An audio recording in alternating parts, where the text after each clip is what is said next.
Hey, what's going on guys, Ben here, and today I'm super excited to talk about the brand new 9.7-inch iPad Pro. This is Apple's smaller version of its higher-end productivity-oriented tablet. It supports all of Apple's new productivity-oriented accessories, is much smaller and more compact, and is overall just a great device to get some light work done or sit back and enjoy media on its 4 incredible speakers. So without further ado, let's dive into the full review of this brand new iPad. Now to start off, I picked up the baseline 32GB space gray model of this iPad, although it does come in various other colors and size configurations up to a newly announced 256GB model. Now the unboxing experience is everything you would expect from an Apple product. Inside the nice white box, you first get to see a glimpse of the iPad Pro itself, and then beneath that there's your charger and a bunch of literature including the iconic Apple stickers. Now I also picked up the Apple keyboard and the Apple Pencil, both of which are exclusive to the iPad Pro line. Now I'll discuss those accessories in more detail later on, but I want to start off with my first reason as to why this iPad is so great for note-taking or other quick productive tasks. Now first up is portability. This iPad is super thin at just 6.1mm, that makes it even thinner than the 7mm iPhone 6s, and just as thin as the current generation iPod Touch.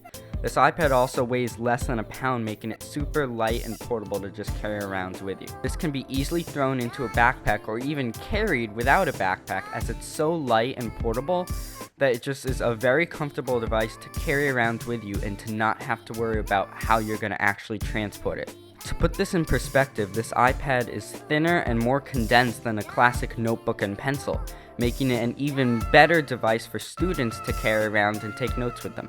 But having such a portable device would be pretty much pointless if you didn't have the performance to handle the workloads that you were going to be doing on that. And that's exactly what Apple did when they added an A9X processor inside it and 2GB of RAM. This iPad is plenty powerful for any application you throw at it, including games if you have some free time. Now, one of the biggest features of this iPad, at least for the productivity point of view, is its ability to multitask with 2 windows side by side.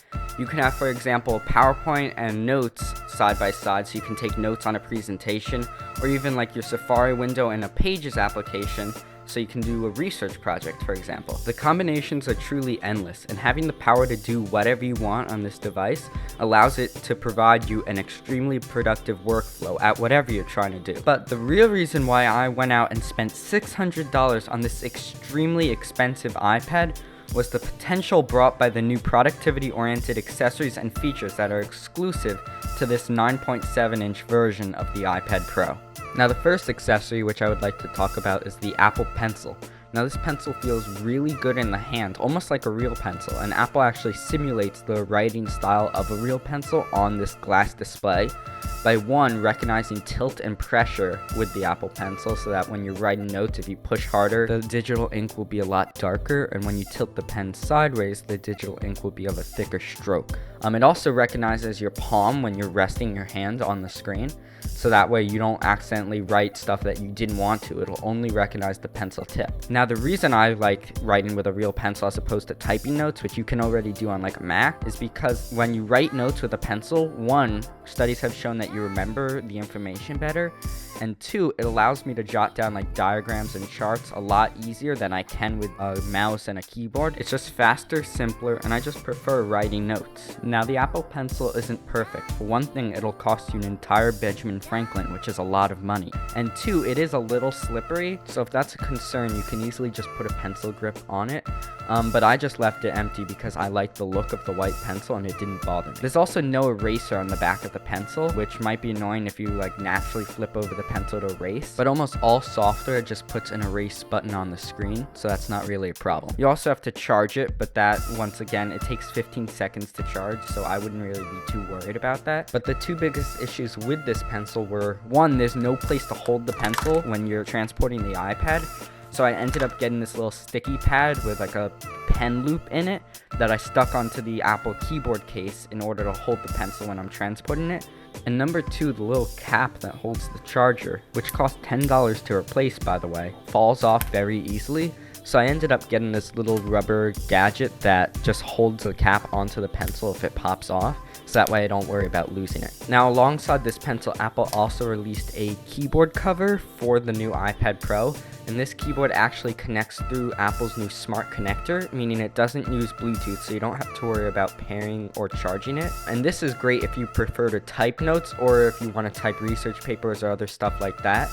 Now, unfortunately, because this is so thin, the size requires the keys to actually be very low action, so there's no springs in them, and the cover itself is actually made of fabric to add sort of a springiness to the keys. It took me quite a while to actually get used to typing on it, but it is usable, and you do actually get used to it, and I actually can now type just as fast as I could on my old classic keyboard. You just have to be open-minded when using it, as it does become more usable over time. And now, two other things Apple added to the iPad itself that it hasn't done on any other iPad is, one, they added this Paperwhite adaptive display, which will essentially change the color temperature of the iPad screen to match that of the room around it.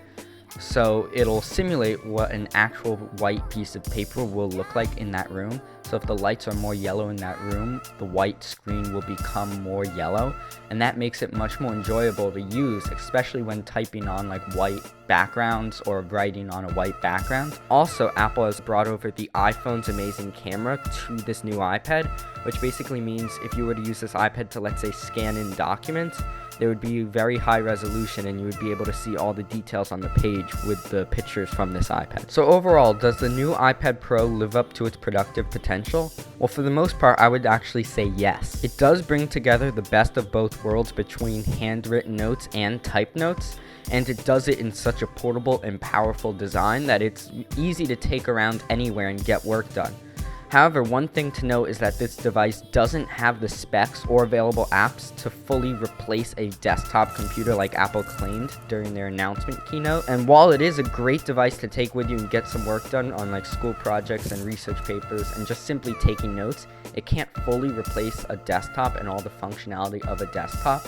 And also, the iPad did fall short with its accessories, as the keyboard wasn't as tactile as I liked, and the Apple Pencil did have a few minor gripes to its design. But overall, if you can afford this absurdly expensive iPad, it is the best one Apple has ever made, and I definitely recommend it, especially for getting some light productive work done. Anyway, thank you guys for watching. I hope you enjoyed. If you did, please feel free to hit that like button and also check the description below for links to the iPad, the accessories I use, and the little gadgets I use to make my experience more enjoyable. Also, please feel free to leave a comment down below letting me know what you thought of this video. Anyway, thanks, subscribe, and peace out. You helping me film? Hey. Hey. Psst. Where's that? Come on. Come over here.